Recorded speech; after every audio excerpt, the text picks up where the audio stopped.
यदि आपने भी मान लिया है कि भाग्य के आश्रित रहकर और किसी भी विद्वान ज्योतिषाचार्य को, जिसका नाम बहुत अधिक प्रचलित है, उनको कुंडली दिखा करके बिना कुछ प्रयास किए हम यदि अपने भाग्य में परिवर्तन ला सकते हैं, तो आपने अपने मन में बहुत बड़ी भ्रांति को पाल रखा है।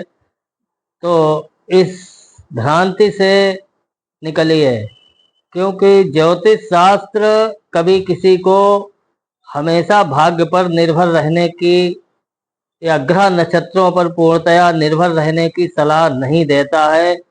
जब आप ग्रहों की गति के अनुसार, ग्रहों की प्रकृति के अनुसार, जो आपकी कुंडली में ग्रह बैठे हुए हैं अथवा गोचर में जो ग्रह संचालित हो रहे हैं, उन ग्रहों की प्रकृति के अनुसार जब आप कार्य करेंगे और ज्योतिषी की सलाह मानेंगे, तभी आप अपने भाग्य में कुछ परिवर्तन ला सकते हैं।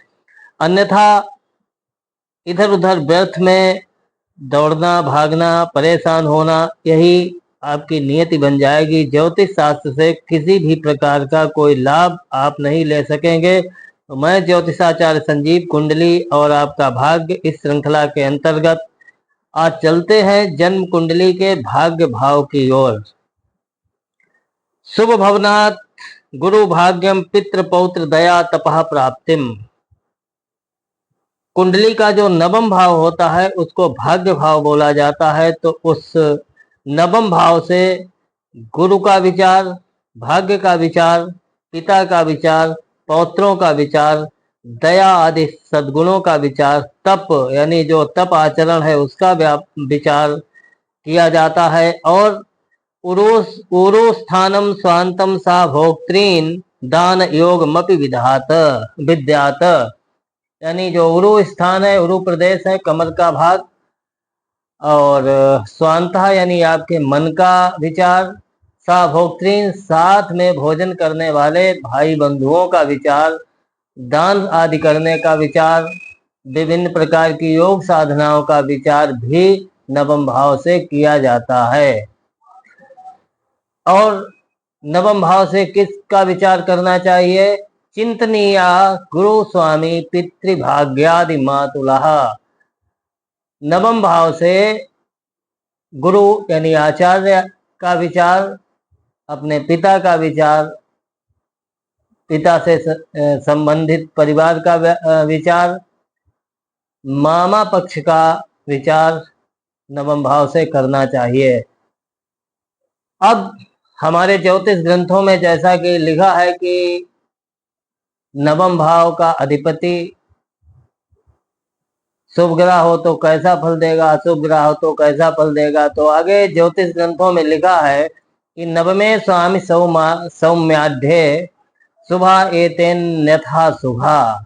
नवम भाव का स्वामी अपने या शुभ ग्रह से युक्त हो, नवम भाव का स्वामी यानी अपने ही स्वामी से युक्त हो नवम भाव में, अथवा शुभ ग्रह से युक्त हो, तो जो उपरोक्त गुण बताए हैं, उपरोक्त भाग्य भाव से संबंधित चीजें आपको बताई हैं, वह शुभदायक होती हैं, और यदि अशुभ स्थिति में है तो अशुभदायक होती हैं। अब चूंकि हम चर्चा बुध की कर रहे हैं, तो नवम भाव में बैठ करके बुध आपको कुंडली में क्या फल देगा। हमारे ऋषियों ने एक जो स्थूल फल कहा है, बहुत से ग्रंथों में ये आपको मिलेगा, मानसागरी में मिल जाएगा, बृहदेवन जातक में मिल जाएगा, और भी अन्य ज्योतिष के प्राचीन ग्रंथ हैं उनमें आपको इस तरीके से लिखा हुआ मिलेगा। थोड़ी भाषा, संस्कृत, श्लोक अलग हो सकता है, लेकिन उसका भाव एक ही होगा। यानी नवम भाव में बुध किस प्रकार का फल देता है? बुध उपकृति धाता चार जाता दरो योनुचर धन सुपुत्र हर्ष युक्तो विशेषात। विकृतियुत मनस्को धर्म पुण्यक निष्ठो यमरत किरण जन्मा पुण्य भावे यदा स्यात्। यानी बुध यदि नवम भाव में है तो ऐसा मनुष्य ज्ञानी होगा, बहुत विद्वान होगा, उपकारी होगा, दूसरों पर उपकार करने वाला होगा, दूसरों का समादर करने वाला होगा, आदर करने वाला होगा, सेवक धन पुत्र से संपन्न होगा, युक्त होगा और विशेष प्रसन्नता अनुभव करने वाला होगा, हर प्रकार से प्रसन्न रहने वाला होगा और कभी कभी उन्माद युक्त भी होता है। हमेशा उसकी बुद्धि पुण्य कर्मों में और धर्म कार्यों में तत्पर रहने वाली होती है। ऋषियों ने नवम भाव में बैठे हुए बुध का इस प्रकार का फल कहा है, क्योंकि चर्चा कुंडली के नवम भाव में बुध की ही कर रहे हैं, इसलिए बुध से संबंधित ही बात हम करेंगे। तो जैसा कि अभी पहले बताया कि एकदम भाग्य के भरोसे मत बैठिए, अपने कर्म में उद्यत रहिए। आगे एक स्थूल फल तो हमारे ऋषियों ने लिख दिया, लेकिन जो ज्योतिष शास्त्र के बारे में जैसा कि हमने बताया कि किसी एक ग्रह का के स्थूल फल से हम किसी की कुंडली का विवेचन नहीं कर सकते। ग्रह की विभिन्न प्रकार की स्थितियां होती हैं। ग्रह अपनी उच्च राशि में हो सकता है, नीच राशि में हो सकता है, मित्र राशि में हो सकता है, शत्रु राशि में हो सकता है। फिर उस जैसे भाग्य भाव की बात कर रहे हैं तो भाग्य भाव पर अन्य किन किन ग्रहों की दृष्टि है और भाग्य भाव किन अन्य भावों से प्रभावित है, भाग्येश आपका किस स्थिति में है, उच्च में पाप स्थिति में है, पुण्य स्थिति में है, शुभ स्थिति में है, अशुभ स्थिति में है, किस किस प्रकार की स्थिति में है, इन सब का बहुत ही सूक्ष्म विचार ज्योतिषी को करना पड़ता है। तब कहीं जाकर के सामने वाले को बताया जा सकता है, मार्गदर्शन दिया जा सकता है कि आप इस स्थिति इस प्रकार से आप इस स्थिति को आप फॉलो कीजिए, इस स्थिति के अनुसार आप अपना आगे का कार्य करिए जिससे आपको जीवन में सफलता मिले। तो बहुत ही सूक्ष्म रूप से कुंडली का अध्ययन करके ही हम लोग किसी के भाग्य आदि के बारे में किस सलाह दे पाते हैं। लेकिन बार बार हम यही कहेंगे कि आप कभी भी भाग्यवादी मत बनिए, क्योंकि ज्योतिष शास्त्र किसी को भाग्यवादी नहीं बनाता है। ज्योतिष शास्त्र तो सदैव कर्म की प्रेरणा देता है। हमारे यहाँ शास्त्र पुराणों में ऐसा लिखा है कि उद्यमे सिद्ध्यन्ति न कार्याणि मनोरथ है। आपको किसी ज्योतिषी ने बता दिया कि अरे आपका तो सब कुछ अच्छा होने वाला है, और इतना सुनकर के यदि हाथ पे हाथ रख करके आप बैठ गए तो जो अच्छा होने वाला है वो कभी अच्छा नहीं होना होगा। इसलिए उद्यम करते रहिए। इसीलिए हमारे यहाँ ज्योतिष शास्त्र में नियम है, कभी भी जो जीवन का नकारात्मक पक्ष होता है उसके बारे में हम लोग कभी भी स्पष्ट रूप से बात नहीं करते हैं। क्योंकि यदि नकारात्मक बात को हमने अपने हिसाब से या जैसा ज्योतिष के ग्रंथों में लिखा है उसके अनुसार जैसे का तैसा पुस्तक देख करके पढ़ दिया आपके सामने, तो आप उस स्थिति में कभी भी अपने को अपना उत्थान नहीं कर पाएंगे।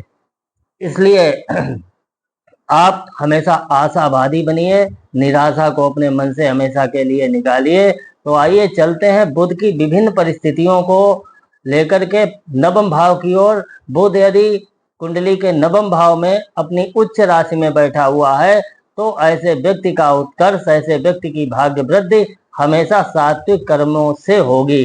तो नवम भाव में यदि बुध है तो आप अपने कर्मों का जो आप काम करते हैं उनका विशेष ध्यान रखिए। कभी भी असत कार्य मत करिए, गलत काम मत करिए, अन्यथा आपके भाग्य में रुकावट आ जाएगी। बदलेगा आपका भाग्य, जरूर बदलेगा, लेकिन आप ग्रह के अनुसार अपना आगे का काम कीजिए। यदि बुध कुंडली के नवम भाव में अपने उच्च नवांश में है तो ऐसे व्यक्ति के भाग्य में वृद्धि होगी, लेकिन ऐसे व्यक्ति को तीर्थ स्थान पर जाकर के कुछ व्यापार करना होगा, तीर्थ स्थलों की सेवा करनी होगी, तीर्थ भ्रमण करना होगा, लेकिन पिकनिक के रूप में नहीं। ईश्वर के प्रति, तीर्थ देवता के प्रति पूर्ण श्रद्धा रख करके आप तीर्थ दर्शन कीजिए, आपके भाग्य में रुकावट खत्म होगी।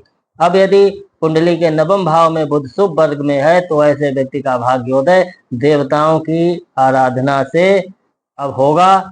और नीच राशि में यदि बुध नवम भाव में बैठा हुआ है तो ऐसे व्यक्ति को दान आदि जो कर्म बताए गए हैं उनको अवश्य करना चाहिए। दान धर्म में हमेशा तत्पर रहना चाहिए। अब यदि कुंडली के नीच नवांश में बुध नवम भाव में बैठा हुआ है तो ऐसे व्यक्ति को शुभ व्रत का आचरण करके अपने भाग्य में वृद्धि का प्रयास करना चाहिए। तो नीच नवांश में बुध की स्थिति होने पर आप व्रताचरण में संलग्न रहिए। पाप वर्ग में नवम भाव में बैठा हुआ बुध कपट आचरण से भाग्य वृद्धि की प्रेरणा देता है। तो इससे सावधान रहिए कि यदि बुध भाग भाव में पाप वर्ग में आ गया है तो आपका मन कपट आचरण की ओर अग्रसर होगा, तो उससे बच के रहिए।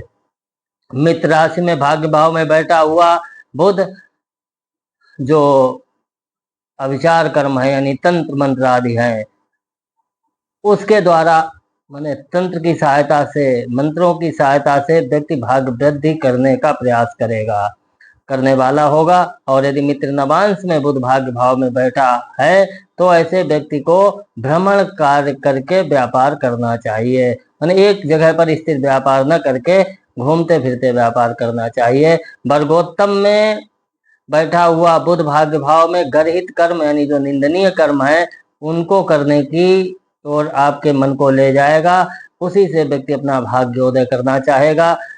नवम भाव में यदि बुध शुभ शत्रु राशि में है तो ऐसे व्यक्ति को चाहिए कि निर्धनों को अन्न धन आदि से संतुष्ट करके दान करके अपने भाग्य में वृद्धि करे। और शत्रु नवांश में नवम भाव में बैठा हुआ बुध अप्रिय जनों से उत्कर्ष कराएगा। आप जिनसे दूर रहना चाहेंगे उन्हीं का सहारा आपको लेना पड़ेगा, तब आपके भाग्य में वृद्धि होगी।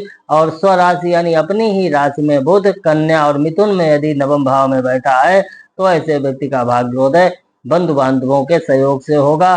तो इस प्रकार आज हमने जन्म कुंडली के नवम भाव में भाग्य भाव में बैठे हुए बुध के बारे में चर्चा की।